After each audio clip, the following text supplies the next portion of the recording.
అందరికీ నమస్కారం. తెలుగు కథామాలికకు స్వాగతం.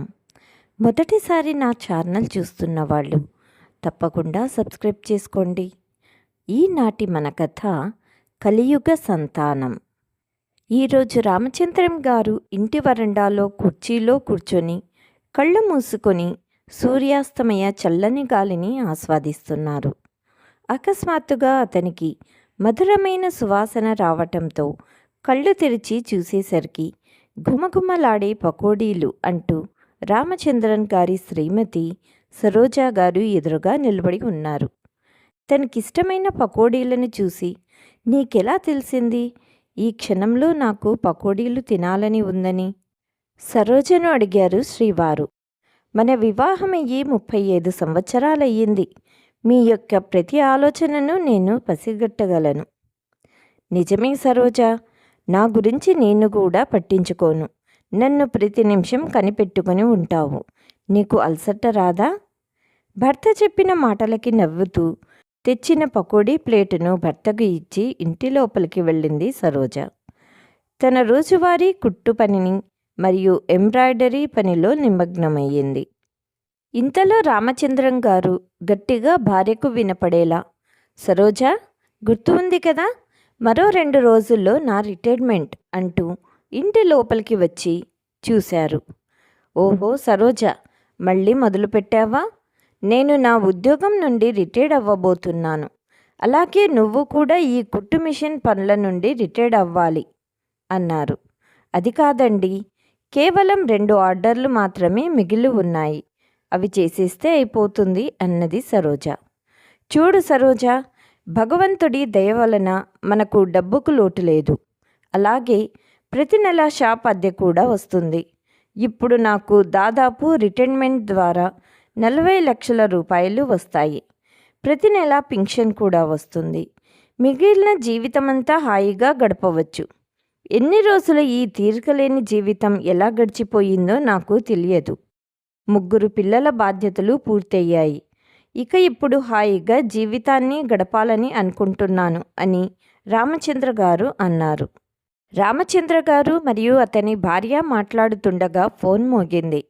రామచంద్ర గారు ఫోన్లో మాట్లాడుతూ, రోహిత్, కోడల్ని పిల్లల్ని తీసుకుని త్వరగా వచ్చేయ్. రిటైర్మెంట్ పార్టీ తయారీలు కూడా చెయ్యాలి కదా. మోహన్తో కూడా మాట్లాడాను, తను కూడా సమయానికి వచ్చేస్తా అన్నాడు. సరే నాన్న, మీరు కంగారు పడకండి, అన్ని పనులు సమయానికి అయ్యేలా చూసుకుంటాను అని ఫోన్ పెట్టేశాడు రోహిత్. రామచంద్రం మరియు సరోజా గారికి 2 కుమారులు మరియు 1 కుమార్తె ఉన్నారు. పెద్ద కొడుకు రోహిత్ ఎక్స్పోర్ట్ వ్యాపారం చేస్తున్నాడు మరియు చిన్న కొడుకు మోహన్ ఇంటర్నేషనల్ కంపెనీలో పనిచేస్తున్నాడు. కుమారులు 2 వారి వారి కుటుంబాలతో బెంగళూరులో నివసిస్తున్నారు. కుమార్తె సుప్రియ భర్త మరియు 3 పిల్లలతో హైదరాబాద్లో నివసిస్తూ ఉంటుంది. రామచంద్రం గారికి హైదరాబాద్లో ఇల్లు ఉంది. సరోజా గారితో కలిసి రామచంద్రం గారు తన సొంత ఇంట్లో ఉంటారు. అలాగే దగ్గరలోనే వారికి ఒక సొంత దుకాణం ఉంది, అద్దెకు ఇచ్చారు. 2 కొడుకులు కోడళ్ళు మనవడు ఇంటికి చేరుకున్నారు. ఆఫీస్లో రిటైర్మెంట్ కార్యక్రమం ముగించుకుని మధ్యాహ్నానికి అందరూ ఇంటికి చేరుకున్నారు. సాయంత్రం ఇంటి వద్ద జరిగే రిటైర్మెంట్ పార్టీకి అన్ని సన్నాహాలు పూర్తి చేశారు 2 కొడుకులు. కూతురు మరియు అల్లుడు కూడా సాయంత్రానికంతా ఇంటికి చేరుకున్నారు. సమయానికి పార్టీ చాలా చక్కగా ముగిసింది. అతని కూతురు మరియు అల్లుడు పార్టీ ముగిసిన వెంటనే వెళ్ళిపోయారు. పార్టీ అయిపోయిన తర్వాత ఇంట్లోనే హాల్లో కూర్చొని భార్యతో మాట్లాడుతున్న నాన్న వద్దకు పెద్ద కొడుకు రోహిత్ చేరుకున్నాడు. నాన్న, నువ్వు ఇప్పుడు రిటైర్డ్ అయ్యావు. అందుకే ఇక నుండి నువ్వు అమ్మ మాతో కూడా వచ్చేసేయండి. ఇప్పటి నుండి మాతో పాటు ఉండిపోండి అన్నాడు. కానీ బాబు, ఇప్పుడంత అవసరమేముంది? ఇక్కడ మన ఇల్లు ఉంది మరియు మేము చుట్టుపక్కల వాతావరణానికి అలవాటు పడ్డాము అన్నది సరోజ. దానికి రామచంద్రం గారు మాట్లాడుతూ, సరోజా, రోహిత్ మరియు కోడలు అంతగా పిలుస్తున్నప్పుడు వెళ్ళటంలో అభ్యంతరమేముంది? కొడుకు కోడలు మరియు మనవడితో కాస్త సమయం గడపాలి. ఈ వయసులోనే వారితో సేవ చేయించుకోవాలి అన్నాడు రామచంద్రం గారు. హే తాతయ్య నానమ్మతో నాతో ఉంటారని మనవడు ఎగిరి గంతేస్తున్నాడు. వంటగదిలో ఉన్న చిన్న కోడలు ఇవన్నీ వింటుంది. చిన్న కోడలు పనంతా ఆపేసి వెంటనే భర్త మోహన్ దగ్గరకు వెళ్ళింది. పార్టీ కోసం క్యాటరింగ్ మరియు టెంట్ వేసిన వాళ్లకు డబ్బు చెల్లిస్తున్న మోహన్ తన భార్యను చూడగానే, ఏమైంది నీళ్ళు, ఎందుకు పరిగెత్తుకుంటూ వస్తున్నావు? ఆకాశం ఊడి కింద పడిందా ఏంటి అని అడిగాడు. అలాగే అనుకోండి అన్నది నీళ్ళు. అంటే మీ అన్నయ్య అత్తయ్య మామయ్యని తనతో పాటు ఇంటికి రమ్మని అడిగాడు. ఇప్పుడు మీ అన్నయ్య రిటైర్మెంట్ సమయంలో మామయ్య గారికి వచ్చిన డబ్బంతా తీసేసుకుంటాడు. మీకు ఇక ఏమీ దక్కనివ్వడు. చూడండి, నేను చెప్పినట్టే జరుగుతుంది అన్నది. అవునా, నేను ఇప్పుడే నాన్నగారితో మాట్లాడతాను అని ఇంటి లోపలికి వచ్చిన మోహన్ హాల్లో కూర్చొని ఉన్న అమ్మా నాన్నను, అమ్మా నాన్న, ఇప్పుడు మీ ఇద్దరిని ఇక్కడ ఒంటరిగా వదిలిపెట్టలేము. మాతో పాటు వచ్చేయండి, సామాన్లన్నీ ప్యాక్ చేసుకోండి అన్నాడు. రామచంద్రం గారు చిరునవ్వు నవ్వి, బాబు మోహన్, నువ్వు రావడానికి కొంచెం ఆలస్యమయ్యావు. ఇప్పుడే రోహిత్తో వెళ్ళటానికి మేము ఒప్పుకున్నాము. అది విన్న మోహన్ మొహం వాడిపోయింది. మోహన్ మొహాన్ని చూసిన రామచంద్రం గారు, మోహన్, దానికి ఇంత దిగులెందుకు చెందుతున్నావు? ఒక పని చేద్దాంలే, మొదటి 6 నెలలు రోహిత్ వద్ద ఉండి తర్వాత 6 నెలలు నీ వద్దనే ఉంటాము అన్నారు. ఆ రోజు రాత్రి రామచంద్రం గారు భార్యతో, మన పిల్లలని చూశావా సరోజ? తల్లి తండ్రి మీద ఎంత ప్రేమ చూపిస్తున్నారో, ఇంతకన్నా ఏం కావాలి ఈ వయసులో అన్నారు. సరోజ కూడా, అవునండి, ఇదంతా మన అదృష్టం అనుకున్నారు ఇద్దరు. మరుసటి రోజు కొడుకులు కోడళ్ళు అత్తగారి మరియు మామగారి వస్తువులను ప్యాక్ చేశారు. పెద్ద కొడుకు రోహిత్తో కలిసి ఇంటికి బయలుదేరారు రామచంద్రం మరియు సరోజ గారు. నానమ్మ తాతయ్యతో ఇంటికి వెళ్తూనే రోహిత్ కొడుకు రవి వాళ్ళ సామాన్లన్నీ తీసుకుని వెళ్ళి తన రూమ్లో పెట్టేసుకుంటాడు. ఇక తాతయ్య వాళ్ళు నా రూమ్లోనే ఉంటారు అంటాడు. కొడుకు కోడలు మనవడి ఆప్యాయత చూసి రామచంద్రం గారికి సంతోషానికి హద్దుల్లేవు. కోడలైతే అత్తయ్య మామయ్యల తిండి దగ్గర నుంచి మందుల వరకు అన్నీ తనే చూసుకునేది. మరోవైపు కొడుకు రోహిత్ కూడా ప్రతిరోజు సాయంత్రం రాగానే తండ్రి పాదాలను నొక్కుతూ, మీలాంటి తల్లిదండ్రులు దొరకడం మా అదృష్టం, మీకు సేవ చేసే అదృష్టాన్ని ఇచ్చారు, కృతజ్ఞుడను నాన్న అనేవాడు. కొడుకు మరియు కోడలు వారిని తన కారులో నగరమంతా చూపించారు. ఇలా అమ్మా నాన్నను చాలా బాగా చూసుకునేవాడు రోహిత్. రామచంద్రం మరియు సరోజ రోహిత్ని ప్రశంసించని రోజంటూ ఉండేది కాదు. ఒకరోజు రామచంద్రం సరోజతో, అందరూ అంటుంటారు పెళ్ళయ్యాక కొడుకులు పెళ్ళాల మాటలే వింటారని, కానీ మన పెద్ద కొడుకు ఇప్పటికీ శ్రావణకుమారుడే అన్నాడు. ఇదంతా మనం ఇచ్చిన సంస్కారం అన్నది సరోజ. రోజులు గడుస్తుండగా ఒకరోజు రాత్రి మనవడితో కబుర్లు చెబుతున్న తల్లి తండ్రి వద్దకు రోహిత్ వచ్చాడు. కొడుకు మొహంలో నిరుత్సాహం స్పష్టంగా కనిపిస్తుంది. బాబు రోహిత్, ఏమయ్యింది, ఎందుకలా ఉన్నావు అడిగాడు తండ్రి. నేను మోసపోయాను నాన్న అని తండ్రి ఎదుట ఏడవటం మొదలుపెట్టాడు రోహిత్. అసలేమైంది చెబితే కదా తెలుస్తుంది. రోహిత్ ఇలా చెప్పడం మొదలుపెట్టాడు. ఒక పెద్ద ఆర్డర్ ఎక్స్పోర్ట్ చేస్తానని ఆర్డర్ పంపించాను. ఆర్డర్ తిరిగి వచ్చేసింది. ఈ ఆర్డర్ మీద చాలా డబ్బు బ్యాంకు నుండి అప్పుగా తీసుకున్నాను. చాలా డబ్బు ఖర్చు చేశాను. ఇదంతా ఇప్పుడు నాశనం అయ్యింది నాన్న. అయ్యో దేవుడా అంటూ పెద్ద కోడలు తల పట్టుకొని కూర్చుంది. రోహిత్, కష్ట సమయాల్లోనే భయపడకూడదు, ధైర్యంగా ఉండాలి అంటూ రోహిత్ని ఓదార్చారు రామచంద్రం గారు. 2 రోజులు గడిచిపోయాయి. ఒకరోజు అందరూ భోజనాలు చేస్తూ ఉండగా రోహిత్ ఇలా అన్నాడు, నాన్నగారు, మీతో మాట్లాడాలనుకుంటున్నాను. చెప్పు రోహిత్. బ్యాంకు నుండి తీసుకున్న అప్పు తొందరగా తీర్చాలి లేదా నా మీద బ్యాంకు కేసు వేస్తుంది. బ్యాంకుకు నేను 50 లక్షలు చెల్లించాలి. నాకు మీ సహాయం కావాలి నాన్న అన్నాడు. మీ వద్ద బ్యాంకులో ఉన్న డబ్బు ప్రస్తుతానికి నాకు ఇవ్వండి. బిజినెస్ కొంచెం డెవలప్ అవ్వగానే మీ డబ్బులు మీకు తిరిగి ఇస్తాను అన్నాడు. రోహిత్ తండ్రి కాళ్ళ దగ్గర కూర్చొని, నాన్నగారు, మిమ్మల్ని నమ్ముకున్నాను, లేకపోతే నేను జైలుకు వెళ్ళవలసి వస్తుంది అన్నాడు. కొడుకుని ఈ పరిస్థితుల్లో చూడలేకపోయారు రామచంద్రం గారు. రోహిత్, నువ్వేమీ బాధపడకు అంటూ సహారా ఇచ్చారు.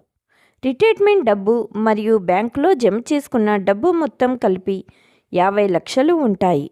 కొడుకు కష్ట సమయాల్లో తండ్రిగా నేను ఆదుకోకపోతే ఎవరు ఆదుకుంటారు అని రామచంద్రం గారు ఆలోచించారు. మరుసటి రోజు రోహిత్కు డబ్బు అప్పగించారు రామచంద్రం గారు. మీలాంటి తల్లి తండ్రి ఉన్నందుకు ఆ భగవంతుడికి కృతజ్ఞుడను అని వారి పాదాలకు నమస్కరించాడు. నాన్నగారు, బిజినెస్ కుదుటపడ్డాక ఖచ్చితంగా డబ్బంతా తిరిగిచ్చేస్తాను అని తండ్రికి మాట ఇచ్చాడు రోహిత్. రోజులు గడుస్తూ 6 నెలలు అయ్యాయి. ఒకరోజు చిన్న కొడుకు మోహన్ తల్లికి ఫోన్ చేశాడు. అమ్మా, ఎలా ఉన్నావు? మిమ్మల్ని తీసుకెళ్ళడానికి సాయంత్రం నేను నీలు వస్తున్నాము, రెడీగా ఉండండి అన్నాడు. అదే రోజు సాయంకాలం మోహన్ మరియు భార్య కలిసి తల్లి తండ్రిని తీసుకెళ్ళటానికి వచ్చారు. కానీ మనవడు నానమ్మ తాతయ్యలను పంపడానికి సిద్ధంగా లేడు. ఎలాగోలా తొందరలోనే వస్తామని అక్కడి నుండి బయలుదేరారు. అత్తయ్య మామయ్య సేవ చెయ్యటంలో చిన్న కోడలి ఏమీ తక్కువ చేయలేదు. అత్తయ్యను మంచం దిగనిచ్చేది కాదు. ఇద్దరికీ కంచంలో అన్నం వడ్డించి మంచం మీదకే తెచ్చి ఇచ్చేది. వారి బట్టలు ఉతకటం, వారికి ప్రతిరోజు నిద్రపోయే సమయానికి వేడి పాలు ఇవ్వటం చేసేది. ఇదంతా చూస్తున్న తల్లి తండ్రికి ఈ జన్మకు ఇది చాలు.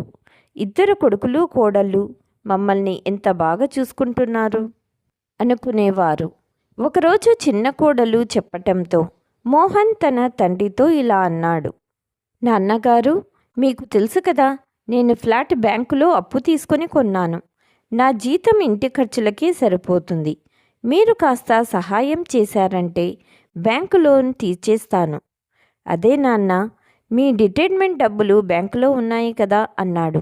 ఇది విన్న రామచంద్రం గారు భార్య మొహం చూశాడు. వాళ్ళిద్దరూ ఒకరి ముఖాలు ఒకరు చూసుకోవటం గమనించిన చిన్న కోడలు పరిస్థితిని అంచనా వేసింది. కానీ ఆ సమయంలో ఏమీ మాట్లాడకపోవడమే మంచిదని నోరు విప్పలేదు. కాస్త ఆలోచించాక రామచంద్రం గారు చిన్న కొడుకుకు విషయం అంతా వివరించాడు. మరియు బ్యాంకులో జమ చేసుకున్న డబ్బంతా రోహిత్కు ఇచ్చిన విషయం చెప్పాడు. ఇది విన్న మోహన్ కోపంతో మౌనంగా ఉండిపోయాడు. కానీ చిన్న కోడలు మాత్రం అనుకున్న ఇన్ని సంవత్సరాలుగా కష్టపడి దాచుకున్న డబ్బంతా వాళ్ళకి ఇచ్చేశారా? చిన్న కొడుకు గుర్తు రాలేదా? చిన్న కోడలి మాటలకు రామచంద్రం గారు, నిజంగానే రోహిత్కు డబ్బు అవసరమయ్యింది. పరిస్థితిని అర్థం చేసుకోండి. అయినా రోహిత్ నాకు మాట ఇచ్చాడు. బిజినెస్ కుదుటపడ్డాక తిరిగి డబ్బు ఇచ్చేస్తాడు.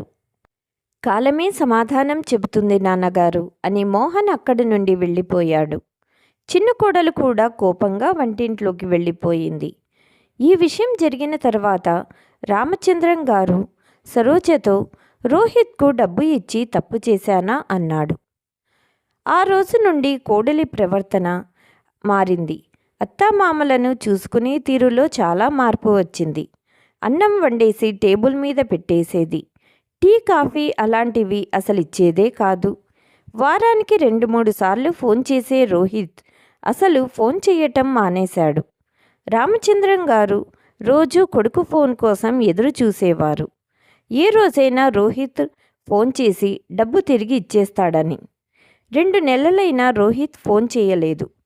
రామచంద్రం గారు ఫోన్ చేసి, రోహిత్, కాస్త డబ్బు అవసరమయ్యింది, నువ్వు డబ్బులు తిరిగి ఎప్పుడు ఇస్తావు అని అడిగాడు. దానికి సమాధానంగా రోహిత్, ఇంకా బిజినెస్ డెవలప్ కాలేదు, ఇంకొన్ని నెలలు వెయిట్ చేయండి, అలాగే ఇంకొన్ని రోజులు మోహన్ వద్దనే ఉండండి, నా వద్దకు అప్పుడే రాకండి అని ఫోన్ పెట్టేశాడు.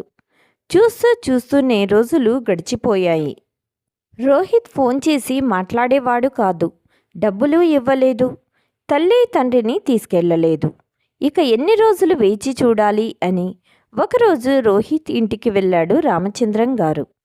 మరియు ఆ రోజు రోహిత్ ఇంట్లోనే ఉన్నాడు. డబ్బు గురించి రోహిత్ను అడిగారు రామచంద్రం గారు కోపంతో. మీరసలు ఎలాంటి తండ్రి? కొడుకు కష్టాల్లో ఉంటే డబ్బు డబ్బు అని పీడిస్తున్నారు. ఇప్పటికిప్పుడు కాస్త బిజినెస్ సర్దుకుంటుంది. ఇలాంటప్పుడు ఉన్న డబ్బు అంతా ఇచ్చేస్తే ముందు ముందు ఎలా బిజినెస్ నడపగలను? తన గది నుండి బయటకు వచ్చిన కోడలు, మామయ్య గారు, మీరు ఎప్పటికైనా మాకే కదా ఇవ్వాలి ఆ డబ్బంతా. అదేదో ఇప్పుడే ఆ అవసరానికి పనికొస్తున్నాయి అన్నది. కోడలు కొడుకు కనీసం కూర్చోమని కూడా చెప్పలేదు. ఇక అక్కడ ఒక్క నిమిషం కూడా ఉండలేక రామచంద్రం గారు మోహన్ వద్దకు వచ్చేస్తారు. రాత్రి ఆఫీస్ నుండి వచ్చిన మోహన్, నాన్నగారు డబ్బు దొరికిందా అని అడిగాడు. ఏం సమాధానం చెప్పాలో అర్థం కాలేదు రామచంద్రం గారికి. కాస్త ఆలోచించి ఇంకొన్ని రోజులు వేచి ఉండమని రోహిత్ అన్నాడు. అంతలో మోహన్ కోపంతో, నాన్నగారు, ఇంకెన్ని రోజులు రోహిత్ని వెనకేసుకు వస్తారు మీరు? మీ తడబడుతున్న గొంతే చెబుతుంది మీరు అబద్ధం చెబుతున్నారని.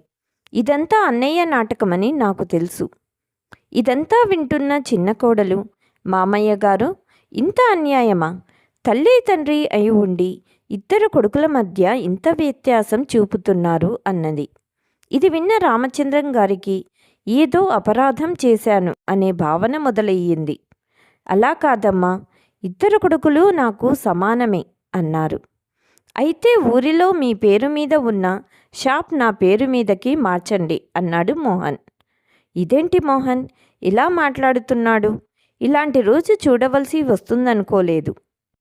సరోజ, మన కొడుకు కోడలు వారి మీద మన ప్రేమకు సాక్ష్యాలు అడుగుతున్నారు. సరే మోహన్, రేపు ఉదయం షాప్ని నీ పేరు మీదకు రాస్తాను. రామచంద్రం గారు ఈ మాట అనడం ఆలస్యం. మనం అనుకున్నది సాధించాం అనే సంతోషం కొడుకు కోడలి మొహంలో స్పష్టంగా కనిపిస్తోంది. ఒక్కసారి నా మాట వినండి. ఒక కొడుకు కోసం చేసిన తప్పును సరిదిద్దటంలో ఇంకో తప్పు చేస్తున్నారు. ఇక మనకంటూ ఏమీ ఆస్తి మిగలదు. ఏం చేయమంటావు సరోజా? వేరే దారి లేదు. అయినా పర్వాలేదు సరోజా, మనం మన సంతానం కోసం మన బాధ్యతను నిర్వర్తిస్తున్నాము. ఇందులో తప్పేమీ లేదు. మన తదనంతరం వాళ్లకు దక్కాల్సిన ఆస్తి ముందే రాసిస్తున్నాము. అయినా కొద్ది రోజుల్లో పెన్షన్ డబ్బు వస్తుంది కదా, షాప్ బాడుగ కూడా వస్తుంది.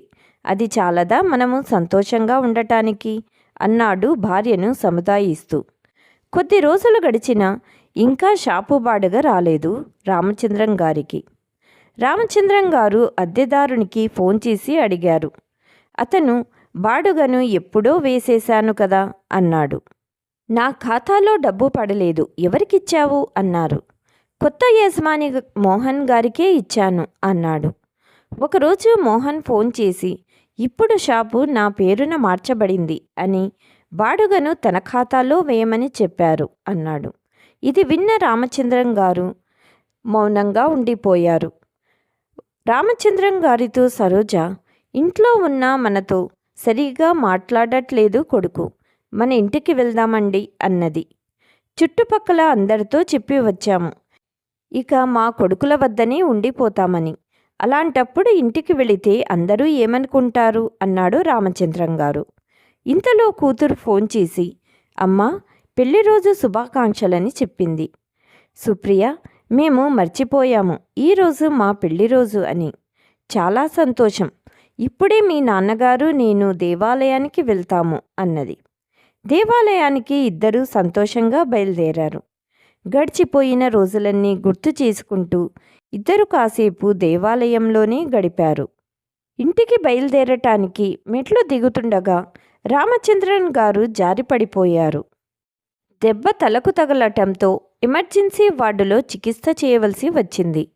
కొడుకులు కోడళ్ళు హుటాహుటిన హాస్పిటల్కు చేరుకున్నారు. డాక్టర్లు కూడా చాలా ప్రయత్నించారు, కానీ రామచంద్రం గారిని బ్రతికించలేకపోయారు. కొద్ది సమయం ముందు తనతో పాటు గడిపిన భర్త ఇక తనకు లేడనే వార్తను నమ్మలేకపోయింది సరోజ. విషయం తెలిసిన కూతురు కూడా తన భర్తతో హాస్పిటల్కు చేరుకుంది. రామచంద్రం గారి అంత్యక్రియలు కొడుకులు చేశారు. రామచంద్రం గారు వెళ్ళిపోయారు, కానీ ఇప్పుడు సరోజ పరిస్థితి ఏమిటి? సరోజ గారు ప్రతి చిన్న విషయానికి కూడా కొడుకులపై ఆధారపడవలసి వచ్చేది. సరోజ గారిని ఇంట్లో ఉంచుకోవటం ఇష్టం లేని కోడళ్ళు ఆవిడతో మాట్లాడేవారే కాదు. ఒకసారి మనవడి పుట్టినరోజని రోహిత్ తల్లిని తన ఇంటికి తీసుకెళ్లాడు. కార్యక్రమం అయిపోయాక మోహన్కు ఫోన్ చేసి అమ్మని తీసుకెళ్ళు అన్నాడు. చాలా రోజుల నుండి నేనే చూసుకుంటున్నాను అమ్మను, ఇప్పుడు నువ్వే అమ్మను చూసుకో అన్నాడు మోహన్. ఇద్దరి మధ్య వాదన ఎక్కువయ్యింది. ఈ విషయం తెలిసిన కూతురు మరుసటి రోజు అమ్మ వద్దకు వచ్చి అమ్మని చూసిన వెంటనే నాన్నలేరని గుర్తుకు వచ్చి సుప్రియ కన్నీళ్లతో, అమ్మా, నువ్వు ఇప్పటి నుండి నాతో పాటు నా ఇంట్లో ఉండు అన్నది. కూతురి కన్నీళ్లను తుడుస్తూ, నన్ను నీ ఇంటికి పిలిచావు, అదే చాలు. ఒక సహాయం చెయ్యి. నన్ను మీ నాన్నగారితో ఇన్ని సంవత్సరాలు గడిపిన నా ఇంటికి తీసుకుని వెళ్ళు అన్నది. సరే అని ఇద్దరు సామాన్లు సర్దుకొని బయలుదేరుతున్నారు. కానీ రోహిత్ ఒక్క మాట ఇక్కడే ఉండు అని కూడా అనలేదు. తీవ్ర మనోవేదనతో కొడుకుని ఇంటి నుండి బయలుదేరింది సరోజ. కూతురితో పాటు భర్తతో కలిసి 35 సంవత్సరాలు గడిపిన ఇంటికి చేరుకుంది. సుప్రియ తల్లితో పాటు 2 రోజులు అక్కడే ఉంది. తర్వాత వెళ్ళిపోయింది. కానీ తల్లిని తరచూ ఫోన్ చేసి పలకరిస్తూ ఉండేది. కొడుకులు మాత్రం ఆవిడను పలకరించేవాళ్లే కాదు. కొడుకుల వలన తనకు తన భర్త బ్రతికున్నప్పుడు వారి ఇద్దరి మనసులకు తగిలిన గాయాలను ఆవిడ ఎప్పుడూ గుర్తు చేసుకుని బాధపడేది. ఒకరోజు సుప్రియ తల్లిని కలవటానికి ఇంటికి వచ్చింది. తండ్రి ఎప్పుడూ కూర్చునే కుర్చీలో తండ్రి ఫోటో చేతిలో పట్టుకుని కూర్చుని ఉంది సరోజ.